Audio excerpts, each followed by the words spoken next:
Saudações e bem-vindo ao espaço especial alusivo aos 40 anos da SADC. Moçambique assumiu este agosto de 2020 a presidência rotativa da organização regional. Em consequência, também o país acolheu a 40ª Cimeira Ordinária, embora em condições de restrição por força da pandemia da Covid-19. Para este espaço, convidamos hoje o Dr. Leonardo Simão, antigo Ministro de Negócios Estrangeiros e Cooperação, ele que acompanhou durante muito tempo muitos dossiês inerentes ao processo de integração na região da África Austral, no contexto da SADC. Dr. Leonardo Simão, é bem-vindo à família Mídia Mais. Muito obrigado, muito obrigado. Vamos começar pela gênese da SADC. Certamente que o Dr. Simão vai concordar conosco quando afirmamos que a SADC tem como gênese a linha da frente que visou a libertação política da totalidade da região da África Austral. Sim, de fato, isso é verdade. Começou com um projeto da linha da frente, porque o objetivo principal da linha da frente era tomar ações na área política, diplomática e militar para a libertação da África Austral contra o regime do apartheid e contra o regime minoritário de Ian Smith. Portanto, este era o projeto inicial. Também tínhamos a Namíbia. A Namíbia também. Este era o projeto inicial. Mas, à medida que o tempo foi passando, algumas outros eventos tiveram lugar. Um foi o bloqueio econômico que o apartheid começou a fazer aos países da região. Um outro projeto também do apartheid foi a criação de uma iniciativa econômica chamada Constelação de Estados da África Austral. Tanto que teria um desenvolvimento integrado da região, mas tendo a África do Sul como epicentro. A junção desses dois fatores e mais a perspectiva que começava-se a desenhar de que o Zimbábue podia ser independente, levou os países da linha da frente a começar a pensar também numa componente econômica, que não existia inicialmente. E assim, em 1977, começaram a discutir e a dar instruções aos ministros dos negócios estrangeiros para começar a pensar numa iniciativa de natureza econômica que pudesse trazer os países mais próximos uns dos outros. E em 1979 já foram capazes de apresentar uma proposta e em 1980 teve lugar, portanto, a Conferência de Coordenação para o Desenvolvimento da África Austral. E este período não acontece também por acaso, porque aconteceu em 1 de abril de 1980, mas a 18 de abril foi a independência do Zimbábue. Portanto, em 79, quando se toma a decisão, já há perspectivas de que o Zimbábue poderá ficar independente e por isso a perspectiva de trazer este potencial econômico que o Zimbábue tem, como também um contrapeso à economia sul-africana sob o apartheid, também está a ser levado em linha de conta. Por outro lado, o acordo de Lancaster House, que formalizou, que indicou já o calendário conducente à independência do Zimbábue, foi assinado em dezembro de 1979. Portanto, há uma sequência de eventos que leva o chefe de Estado e governo da região a sentir que chegou o momento de também agregar esta componente econômica. Então fazem esta conferência de coordenação. Não como uma organização internacional, mas como um fórum de concertação, portanto, para a realização de projetos. E, tanto assim, é que não há estatutos da SADC. Existe um memorando de entendimento. Só mais tarde, em 1992, em Windhoek, quando se cria já a SADC, quando passa a comunidade já, é que já há estatutos, portanto, a carta da SADC. E já há um caminho percorrido, já há uma certa experiência de trabalhar em conjunto sobre como é que o desenvolvimento regional, portanto, poderá ser feito. Portanto, mas tudo isso vem da linha da frente. O que explica a ausência do engajamento efetivo do Malawi durante o tempo que durou a linha da frente como tal? O Malawi que era o objetivo central da independência política da região. O Malawi era, na altura, dirigido pelo presidente Banda. E o presidente Banda tinha ligações mais fortes com o apartheid do que com os países da região. Ele fez uma opção e isto resultou também de esforços. O presidente Nyerere quando decide que a Tanzânia será a guarida dos movimentos de libertação da África Austral, também em coordenação com o presidente Kaunda, acharam que deviam ter este papel comum de apoiar os movimentos de libertação da África Austral rumo à independência dos respectivos países. O Malawi também foi convidado e o presidente Banda não aceitou, porque ele tinha outra agenda, portanto, para a região. Porque ele também tinha um outro problema, que era tentar encontrar uma saída do Malawi, portanto, para o mar. E até se criou um grupo chamado Rombésia, justamente que tinha como objetivo a independência de uma parte que levasse o Malawi, portanto, até ao mar. Portanto, esse era o projeto dele. Portanto, não podia fazer parte de um projeto que fosse respeitar a integridade territorial, portanto, dos países a serem libertados. E porque este princípio do respeito pela integridade territorial dos Estados já tinha sido aprovado em 1963 pela OUA. Portanto, ele não quis fazer parte desta, por isso ele ficou de fora. O Malawi terá sido mal entendido pela região na sua pretensão de buscar rotas alternativas para o acesso ao mar. Temos ainda o famoso Porto de Santos, que não mais andou. Não, ele não foi mal entendido, foi muito bem entendido mesmo. Só que a pretensão que ele tinha era inaceitável, porque isso significava mexer as fronteiras herdadas do colonialismo. E o princípio que foi definido em 1963 pela OUA é justamente não se toca nas fronteiras herdadas, porque isso ia criar uma série de problemas praticamente em todos os países, portanto, da África. Havia o conhecimento de que as fronteiras foram estabelecidas de uma forma arbitrária, sem respeito até pelas culturas, grupos étnicos e outros, mas que a melhor opção era deixar as coisas como estavam e não procurar redesenhar, portanto, as fronteiras. E o presidente Nyerere, o presidente Kaunda e o próprio presidente Banda foram parte desta decisão. Portanto, os outros dois não aceitavam que o Malawi fosse para frente, portanto, com o seu desejo. A crise da Tanzânia decorrente do Lago Nyassa com o Malawi, tanto decorre também desta pretensão do Malawi ou um novo desenvolvimento? Não, este é um outro problema, porque houve um acordo entre a Inglaterra e o Malawi, entre a Inglaterra e a Alemanha, sobre os limites do lago, e também com Portugal.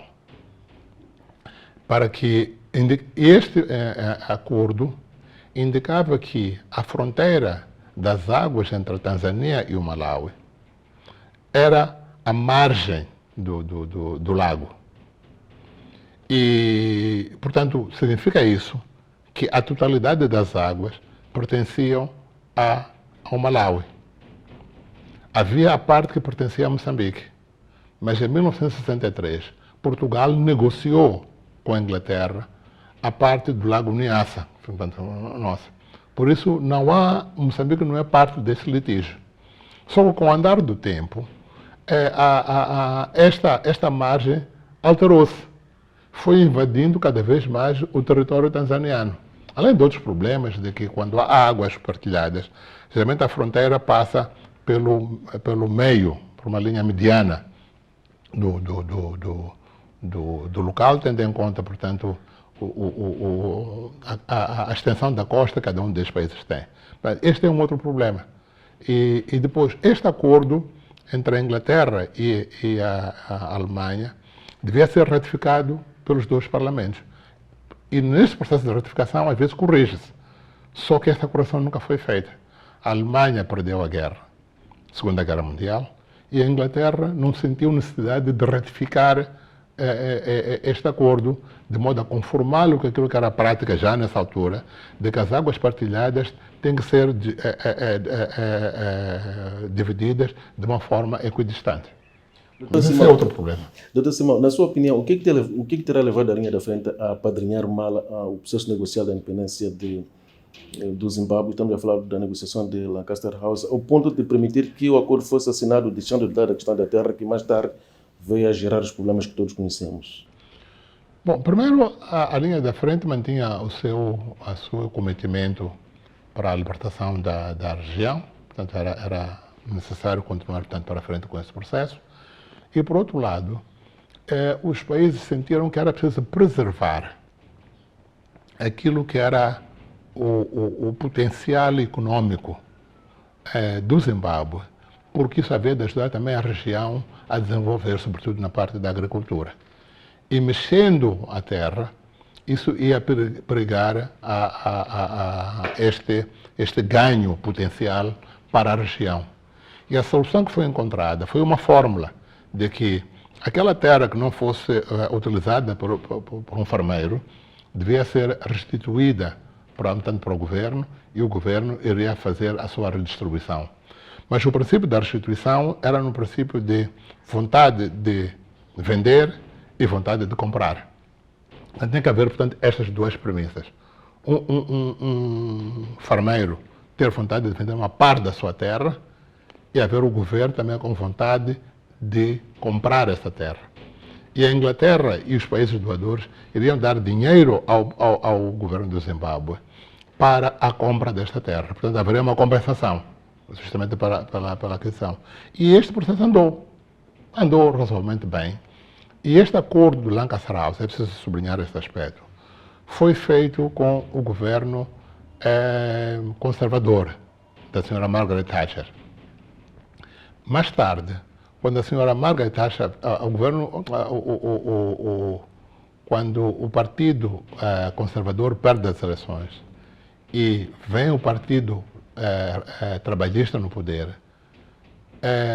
revê este acordo, nega este acordo. Diz que eu não posso continuar a financiar este acordo porque o Zimbábue utiliza a terra para distribuir para os seus apoiantes. A SADC, nessa altura que já existia, disse, olha, então se há erros na implementação, vamos identificar os erros e vamos tentar corrigir os erros, encontrar a solução, portanto, para os erros. Mesmo naqueles casos em que a terra tenha sido atribuída incorretamente, ela pode ser, o Estado tem força, tem capacidade, portanto, para reativar. Mas a Inglaterra não mostrou a abertura, portanto, para um caminho, então preferiu retirar-se completamente. Mas há quem diga que a Inglaterra chegou a disponibilizar dinheiro. As coisas se estragam quando o antigo primeiro-ministro Tony Blair exige a prestação de conta do dinheiro que havia sido disponibilizado. Não. Nós estivemos muito de perto nisso. Não é a prestação de contas. É o facto, a acusação que foi feita ao Zimbábue é de que o governo do Zimbábue utilizava a terra para distribuir para os seus apoiantes. E nós dissemos, na altura, dentro dessa década, bom, se há casos que é preciso corrigir, então que se corrijam. Mas, por outro lado, a um cidadão não pode ser recusado um direito porque ele pertence a um ou outro partido. Portanto, é preciso também ter isto em linha de conta. E dissemos, então vamos criar um grupo de trabalho imparcial para ver caso a caso o que é que se passa. Portanto, identificar os erros e propor soluções, portanto, para os erros. E não houve essa abertura por parte do governo britânico. A assinatura do acordo de Lancaster House naquele contexto em que se viu não terá sido motivado por alguma vontade de ver o problema resolvido mais depressa possível. E há quem diga que a pressa é inimiga da perfeição. Não. Eu penso que não havia pressa. Portanto, assim é que ainda ficaram outros problemas. O problema do apartheid, o problema da Namíbia, que, portanto, veio a ser resolvido mais tarde. Depois de Moçambique e Angola, o terceiro país a ficar independente na região foi justamente o Zimbábue. E havia consciência de que ainda há um caminho a percorrer para se chegar à independência da Namíbia e da própria África do Sul. Portanto, não foi essa pressa. Foi esta vontade de encontrar um caminho para que o desenvolvimento econômico da região fosse acelerado a partir do conhecimento acumulado que o Zimbábue já tinha. É preciso não esquecer que já em 1977 os países já falavam sobre a coordenação para o desenvolvimento econômico. Já começavam a falar. E em 1979 já deram instruções para que se organizasse a conferência. Portanto, as questões econômicas já faziam parte da preocupação dos líderes da região. E o Zimbábue representava justamente essa contribuição enorme para a resolução da segurança alimentar da região. Dos líderes da África Austral, quanto à criação da linha da frente, quais são aqueles que mais se notabilizaram na criação da linha da frente? Não sei. Bom, porque a linha da frente, tanto quanto eu saiba, não foi criada, foi sendo criada. Porque começou com encontros bilaterais entre o presidente Nyerere e o presidente Kaunda. E foram discutindo.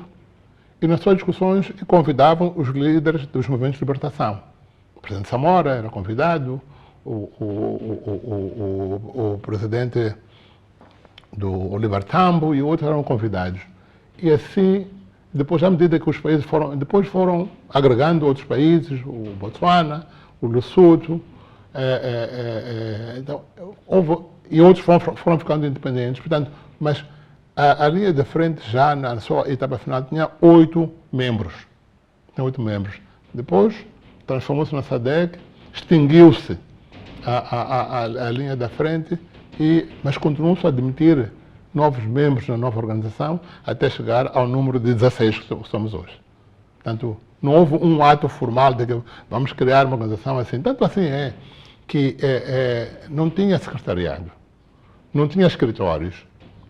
Os líderes encontravam-se entre si, discutiam e não havia ninguém para tomar notas. Cada um tomava as suas próprias notas.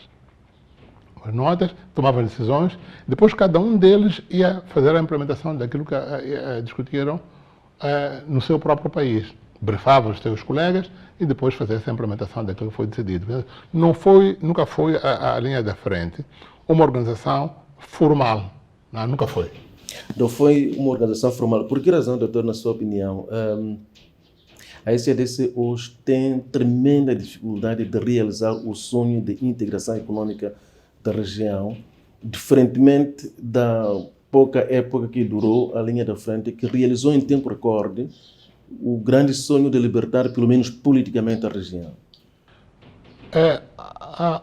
O ambiente externo que envolve a região conta muito, não é? Naquela altura havia unanimidade, quase que universal, de que o apartheid era um regime mau. O regime de Ian Smith era um regime mau, portanto ilegal. O apartheid não só oprimia o povo sul-africano, também fazia uma ocupação da Namíbia. Portanto, havia uma unanimidade internacional, no nível das Nações Unidas, e havia várias resoluções condenatórias desses atos. Portanto, era mais fácil encontrar apoio para a resolução deste problema. E também, dentro da própria África do Sul, havia uma erosão, porque há um debate que vai tendo também no seio da comunidade branca. Será que este é o caminho a seguir ou não? E por quê? Há sustentável. Portanto, tudo isto conta. Mas quando termina esta fase, os problemas já são econômicos. E a realidade econômica, os problemas econômicos já têm outra dimensão. Os Estados começam a olhar mais para dentro de si, a conjuntura internacional já é outra. Aqueles países ou grupos que sempre terão vantagens da falta de desenvolvimento da África, se calhar não ficam satisfeitas que a África se desenvolva. E por isso já não estão disponíveis para dar o apoio que deram para a sua libertação. Querem libertar-se de regimes políticos incômodos, impopulares, mas não necessariamente que isso levasse a uma libertação econômica do continente. Por isso, o ambiente que rodeia os esforços já para o desenvolvimento econômico já é outro, que é o que estamos a ver ainda hoje. Portanto, esta luta, os esforços pela dominação do continente não terminou, continua. Ganhou novas formas, ganhou formas mais sofisticadas, etc. Mas o objetivo estratégico é o mesmo. Porque alguns desses países, se calhar até não são viáveis se não tiverem a África como fonte de recursos baratos. Por isso, tem que defender. Costuma-se dizer que a Suíça é a maior produtora de chocolate, mas não tem sequer um hectare de terra para produzir cacau. Portanto, um país que vive disso, portanto, a sua economia depende disso, não vai apoiar esforços para que no país que produz cacau possa também produzir chocolate. Portanto, esse tipo de relações desiguais. Nós temos outro problema aqui, nós, mesmo aqui em Moçambique. Se formos a ver as estatísticas regionais, o maior comprador de tomate sul-africano é Moçambique. Mas de longe, comparado com outros países, a Zâmbia, a Tanzânia, a Maurício, mas de longe, a distância é enorme, é abismal. E isto viabiliza empresas na África do Sul, a zona de Nelspruit e outras. Portanto, é do interesse dessas empresas, independentemente das políticas do governo, mas é do seu interesse que Moçambique, por exemplo, não seja autossuficiente em produção de tomate. Apesar de muita terra, muita água, muito recurso humano. Sim. Mas se puderem rezar para que Moçambique não produza tomate suficiente, vão rezar. Porque isso vai inviabilizar ou vai obrigá-los a procurar outros mercados, porque este está ao pé, os custos, portanto, de transação são relativamente baixos. Portanto, mas eles olham para os seus interesses, independentemente, portanto, da política do seu governo. É legítimo concluirmos que o slogan de grande camarada, quando nos encontramos em Simétria, é um slogan mesmo para inglês ver, porque em termos de interesses econômicos, de facto, nada nos une. Eu penso que não. Eu penso que a amizade existe, é importante, e é um ingrediente fundamental para que os batimentos das diferenças sejam feitos num ambiente de concórdia. Quando há amizade, permite que haja uma discussão, uma negociação mais cândida, mais aberta, de modo que cada uma das partes sinta que tem alguma coisa a ganhar, portanto, com um resultado comum. Mas quando as relações não são boas, quando não há amizade, então é confrontação. Isso quase que é uma fórmula acabada para conflitos e violentos. Mas, portanto, não é isso. Portanto, a amizade tem. Mas só que nós não podemos ficar só na amizade, na boa vizinhança apenas. Nós temos o desafio de fazermos as nossas contas, vermos qual é o nosso interesse estratégico e como é que vamos promover o nosso estratégico na região. Porque aquilo que os outros fazem é promover o seu interesse estratégico. É Moçambique. Quando eu digo, por exemplo, para falar do tomate, é um interesse estratégico daqueles farmeiros que o tomate seja vendido em Moçambique. Então, qual é o nosso interesse estratégico? Como é que nós fazemos para contrabalançar?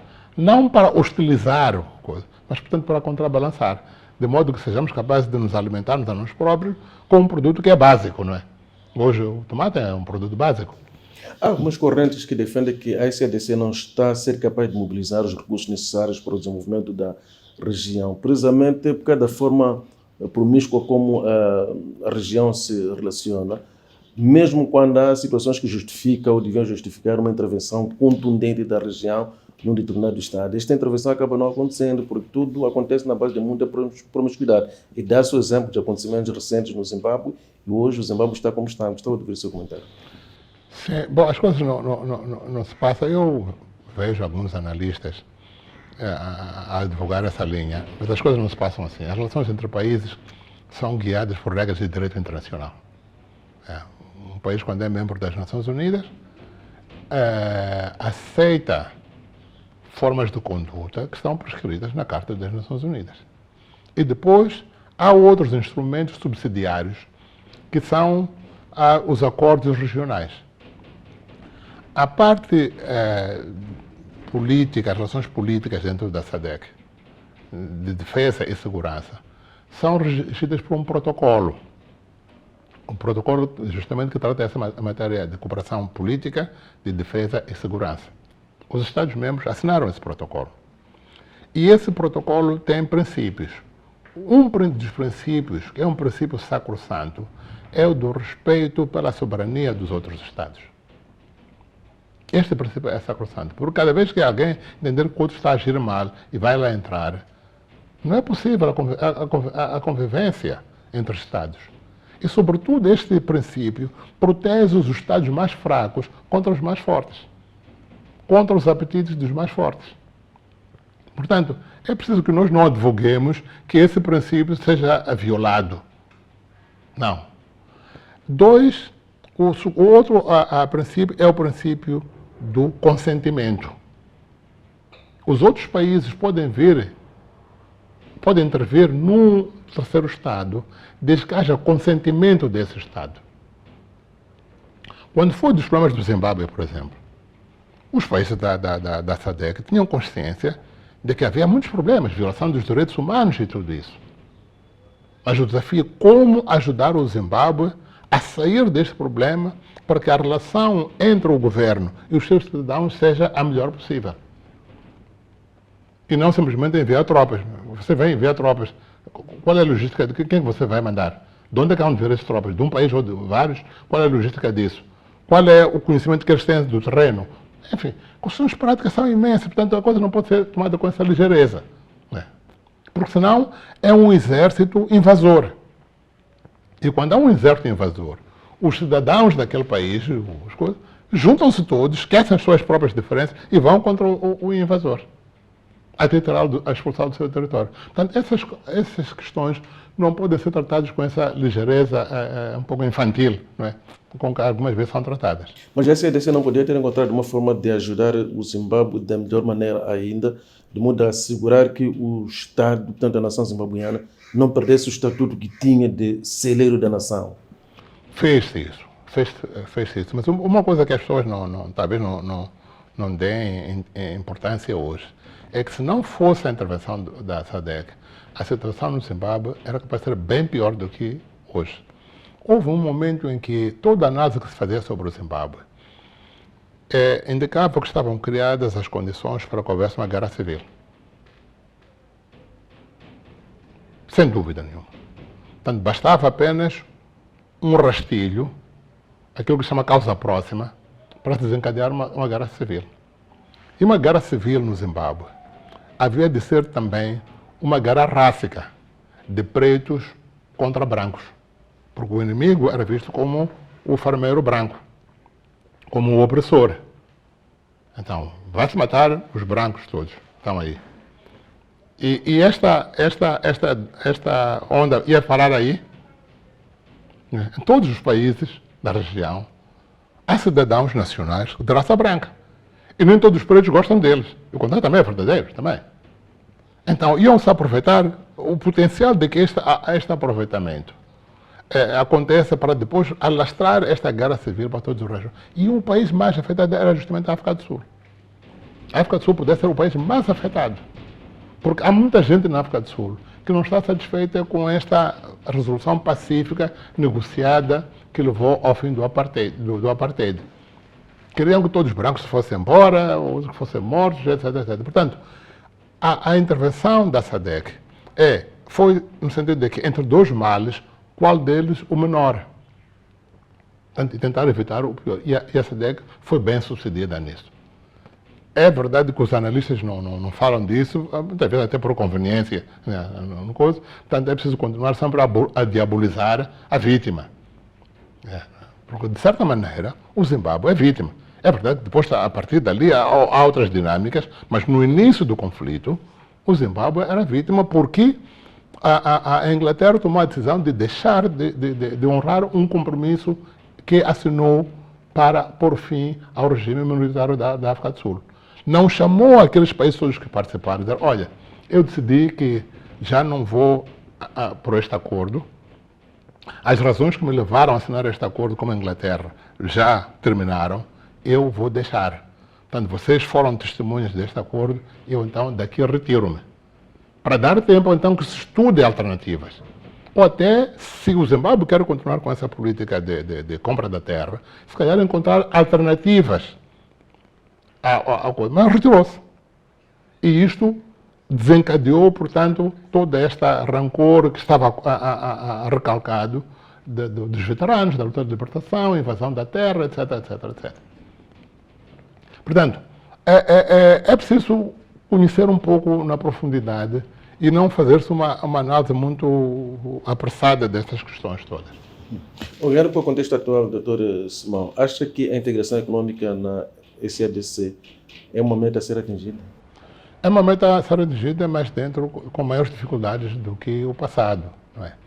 E porque fez-se a primeira fase, não é? Que é a abertura tanto de natureza econômica e através do protocolo comercial, foi assinado, que depois deu origem à fase de, como é que se diz, qual é o nome técnico? Do comércio livre, que terminou em 2012. E também houve a abolição de vistos. Portanto, isto está a acontecer uma fase bilateral. Mas a fase seguinte é mais complexa. É mais complexa por várias razões. Uma delas é que vários membros da SADC são membros de outros agrupamentos econômicos. Há uns que são membros simultaneamente da COMESA e da East Africa Community.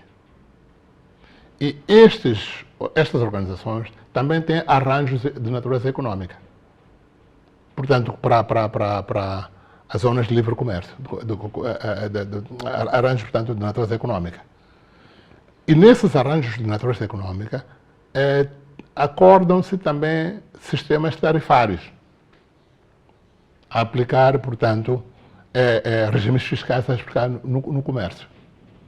E estes modelos não são harmonizados entre si necessariamente. Por outro lado, a União Europeia assinou com 5 ou 6 desses países acordos bilaterais que se chama EPA, acordos de parceria econômica, que também dão outras vantagens a esses países na exportação dos seus bens e produtos, tanto para o mercado europeu, que dá maior remuneração, em regime fiscal diferente também. Portanto, a região confronta-se com uma multiplicidade de regimes fiscais aplicados na região comercial. Como trazer um que engloba todos eles, excluindo os outros? Isto não é fácil. E Moçambique aparece como sendo o único país que não tem a dupla filiação. Moçambique é membro da SADC, mas tem um acordo, faz parte do grupo dos países que tem um acordo de EPA. Mas Moçambique saiu da COMESA, era membro da COMESA, mas saiu. Mas outros países têm a COMESA, tem a EPA, tem o East African Community, tem outros. Alguns têm 3 ou outros têm 4, quádrupla afiliação. Em consequência, Moçambique será o país talvez mais interessado no processo da integração regional da SADC, já que não está afiliado em nenhuma outra organização que não seja a SADC. Não, mas tem esse acordo também, não é? Mas Moçambique está interessado, sempre esteve interessado também. E depois há 2 países que ainda estão mesmo mais atrasados ainda do que Moçambique, que é Angola e a República Democrática do Congo. Portanto, ainda não sequer aderiram à zona de comércio livre, estes 2 países. Portanto, diversos países têm situações diversas. No caso da Zâmbia, por exemplo, dificilmente se poderá, digamos assim, libertar da COMESA, porque a sede da COMESA é na Zâmbia. O outro. Processos históricos de integração regional conhecidos indicam que a partir de uma certa fase, em algumas regiões do mundo, quando a integração acontece, a partir de uma certa fase, os Estados-membros envolvidos devem transferir uma parte dos seus poderes soberanos para o sistema de integração regional, o que não se consegue fazer a nível da SADC. O que os Estados-membros da SADC temem em transferir uma parte do seu poder soberano para o sistema de integração regional? Olha, para viabilizar o processo. Dizem que o fruto, quando não está maduro, não cai. Portanto, é preciso que estes processos políticos, são processos históricos também, tem uma dimensão histórica. Eles precisam de tempo para amadurecer. Vamos começar a pegar nos acordos de livre circulação de pessoas e bens. Acordo de supressão de vistos. Foi preciso vencer uma barreira psicológica em cada um dos Estados sobre esta necessidade de que os cidadãos devem ser livres de circular de um Estado para outro. Porque aquelas instituições, em cada um dos Estados, que zelam pela segurança dos Estados, temem que haja uma invasão de criminosos ou de pobres, etc., por causa disso. E por isso olham para os cenários piores que podem advir desta abertura e chamam a atenção dos seus Estados em relação aos riscos que daí advêm. E por isso há uma certa cautela e vai-se andando num processo até que todos chegam a uma fase em que todos estão confortáveis de que é possível, de facto, abrir-se a nossa fronteira com o vizinho, mas se as coisas não andarem bem, a gente fecha. Então, assina-se um acordo, mas tem cláusula de que se houver razões que levam a fechar, então o processo pode ser revertido. Portanto, há uma reversibilidade de processos. Nós devemos fazer agora, por causa do Covid. Portanto, é uma razão ponderosa que nos levou a suspender este acordo de livre circulação, de acesso sem visto ao nosso território pelos países vizinhos. Portanto, esta é uma razão ponderosa. Mas, com o andar do tempo, já se começa a ver que, de facto, porque um argumento que pesou para que houvesse esses acordos é de que os criminosos, estes com acordo ou sem acordo, sabem como circular, sabem como furar o sistema e fazer a sua atividade criminosa. Mas aqueles cidadãos que prosseguem uma atividade legítima e necessária, muitas vezes encontram nisto uma barreira para a eficiência da realização dos seus negócios e das suas atividades legítimas, desde negócios, a busca de assistência médica, acesso à escola, etc, etc, etc. Portanto, são estes cidadãos que é preciso proteger. Os criminosos, a luta contra os criminosos, essa vai continuar. Vai continuar, e, portanto, à medida que o tempo passa, já há uma aceitação. Portanto, há uma maior maturidade de que, afinal, isto aqui é possível. Portanto, outras etapas também precisam que haja este conforto das partes envolvidas de que é possível sem grandes riscos. Portanto, para os países, isto está a acontecer. Como eu digo, estes são questões de natureza histórica, têm dimensão histórica. E a história tem uma coisa, tempo. Se nós olharmos porque muitas vezes estamos mais próximos para a União Europeia, a União Europeia foi criada depois da Segunda Guerra Mundial, como um fórum econômico para o negócio do carvão. Mas ainda hoje há problemas que não resolveram. E de tal maneira que um dos Estados até saiu, que é a Inglaterra, e outros vão ameaçando de que poderão sair. Portanto, este é um processo que leva muito... E as razões que levam um Estado a sair não são apenas aqueles que são postos na mesa naquele momento. Outros são de natureza histórica que, de vez em quando, ressuscitam na mente das pessoas. Portanto, é um processo muito, muito complexo e delicado, que é preciso andar com cuidado. Doutor, como acarinhar a África do Sul a transportar todo o processo de integração para também poder se aliviar da pressão que sofrem os cidadãos necessitados dos países que rodeiam o país vizinho? Só o Zimbábue tem acima de 300 mil cidadãos na África do Sul em busca de sobrevivência, e a maioria em situação ilegal. Moçambique tem outros tantos milhares. Bom, se calhar o problema da África do Sul é fazer com que nos países membros os seus cidadãos não sintam a necessidade de emigrar para ir em busca de melhores condições de vida. Mas a África do Sul tem a obrigação moral ou não de ajudar esses países a encontrar desenvolvimento também para poder ter benefício amanhã? Mas é preciso ir apresentar propostas. É preciso apresentar propostas dentro da SADC. E o fórum privilegiado para que isso aconteça é a SADC. A SADC tem vários níveis. Tem desde reuniões de chefes de Estado, tem reuniões de ministros, diversos pastas, ministros para a área de desenvolvimento, tem reuniões dos governadores dos bancos centrais, tem reuniões do setor privado, o Business Forum, tem fórum para organizações não governamentais. Portanto, há uma série de instituições que foram criadas justamente para facilitar este processo de integração regional. Ora, cada uma dessas instituições tem que ter dentro do seu próprio país uma preparação adequada para compreender qual é o interesse estratégico nacional, que vão defender quando vão para esses fóruns. Não só para ir lá, para ir passar uma reunião, em que às vezes é um consultor que vem com um tema, é preciso discutir isto, e as pessoas aderem. Não. Você está esse tema, mas o meu tema que me interessa é este. Eu tenho este. Portanto, a própria preparação desses grupos dentro de cada um dos Estados, eu penso que é necessária. Peguemos, por exemplo, o setor privado. Quando vai para lá, devia ter uma preparação bem profunda sobre isso.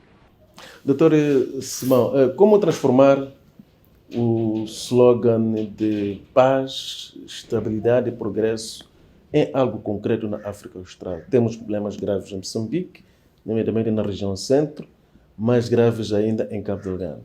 Eu penso que está a acontecer. Porque às vezes as pessoas não veem as coisas acontecer enquanto estão a acontecer. Só apercebem que estão a acontecer quando já está tudo no fim. É como alguém que vai visitar um país, né? Vai ver lá que está tudo bem, tem estradas, tem energia, tem casas, tem tudo, tem viaturas, tem tudo. Parece que aquelas coisas nasceram sozinhas ali. Não nasceram. Resultaram do trabalho que aqueles países fizeram. De preservar a paz, de criar ambiente para que o investimento doméstico e externo pudesse ter lugar, que a vida dos cidadãos, portanto, pudesse crescer. Tudo isso foi acontecendo. Não aconteceu de um momento para o outro. E na SADC está a acontecer, porque estamos a falar da paz. De facto, há um esforço para que a paz prevaleça. É verdade que momentos históricos diferentes têm novos desafios, mas em nenhum momento eu senti que a SADC virou as costas a um Estado-membro que tivesse problemas. Da ameaça, portanto, à sua paz e à sua estabilidade. Pode discutir como é que se faz, qual é o mecanismo, mas a SADC, como tal, mostra-se disponível. Moçambique participou em vários processos de paz, noutros estados da SADC. Portanto, existe essa. Portanto, as questões da paz estão lá. Segundo, a questão do desenvolvimento está a acontecer. Há projetos que estamos a ouvir falar todos os dias, na área de infraestruturas, estradas que facilitam, por exemplo, a ligação entre Moçambique e o Malau, através da província da Zambésia. Está-se a discutir agora, há uma semana, falou-se da construção de uma linha de transporte de energia, tanto para o Malau. Portanto, tudo isso são infraestruturas que estão a acontecer, mas outras também que vão acontecer. Portanto, e este progresso vai acontecendo também, porque se nós formos a ver o volume, o produto interno bruto da região, na altura de 1980, quando foi criada a SADCC, e agora, quase que multiplicou por 3 ou 4 vezes mais. Portanto, há este progresso que está a acontecer. O que acontece em termos práticos é que aqueles problemas que ainda não foram resolvidos chamam mais a nossa atenção. E às vezes até a nossa zanga, porque este problema não foi resolvido. Já temos 40 anos de independência, 40 anos da SADC, 45 anos de independência, não está resolvido. Mas aqueles problemas que vão sendo resolvidos, ou que já foram resolvidos, já não chamam a nossa atenção. Portanto, é um processo que está a acontecer. Na sua opinião, quais são os grandes fatores que podem minar o futuro do processo de integração regional na SADC? É falta de diálogo. É falta de diálogo. Diálogo. Falta de diálogo. E este é o primeiro. Portanto, é e o que leva à falta de diálogo? O diálogo político entre os Estados tem que continuar. Isso é importante. Que permita que os países entendam uns aos outros, as preocupações de uns e as preocupações do outro. Esse é um nível. O segundo nível, para mim, chave, é a produção e distribuição da energia na região. Tudo aquilo que estamos a falar, infraestruturas e tudo isso, se não houver energia, não funciona. Sendo que o Moçambique tem uma palavra a dizer. Sim. O lugar pode ser um grande potencial. A região da SADC tem um déficit energético de cerca de 9 megawatts de energia. Moçambique tem esse potencial. Tem um potencial. Por que razão os Estados-membros não conseguem consenso quando se trata de privilegiar ou priorizar a exploração do potencial que um determinado país tem, como Moçambique? Prefere até apoiar iniciativas que não dizem lá muito para a região do seu todo. Não, a SADC não mobiliza financiamento. Podemos revisitar a história da famosa barragem de Inga. Bom, o Congo já é um membro da SADC, portanto, quando se fala da barragem de Inga, que tem vários componentes, está-se a falar de um Estado-membro da SADC. Mas era suposto a África do Sul se acarinhar muito mais os projetos de Moçambique, não necessariamente como este. Depende de Moçambique. Nada impede Moçambique de ir mobilizar a África do Sul para vir investir em Moçambique. Moçambique é que tem que ser agressiva na sua política de atração de investimentos. E, sobretudo, ter em conta aqueles fatores que, de alguma maneira, desencorajam o investimento. Quais são? E para cada um deles ter um programa de, olha, eu quero resolver este problema, porque atrasa, desencoraja o investimento. Eu estou a fazer um esforço para o investimento, o meu programa de governação tem o investimento como uma prioridade, mas este fator e este impedem que isso aconteça. E atacar há de vir o investimento. Doutor Simão, para a questão que eu vou colocar a seguir, a região da SADC não terá sido citada. O Zimbábue, fazemos esta conversa numa altura em que o Zimbábue acaba de selar um acordo visando indemnizar os famílias brancos, as milhares que ficaram prejudicados com a reforma da terra. Será este gesto do governo do presidente Mnangagwa um reconhecimento de erros cometidos pelo Zimbábue ao longo do processo da reforma da terra? Pode ser que sim, pode ser que não. O Zimbábue precisa de trazer o investimento. Esta é uma realidade factual.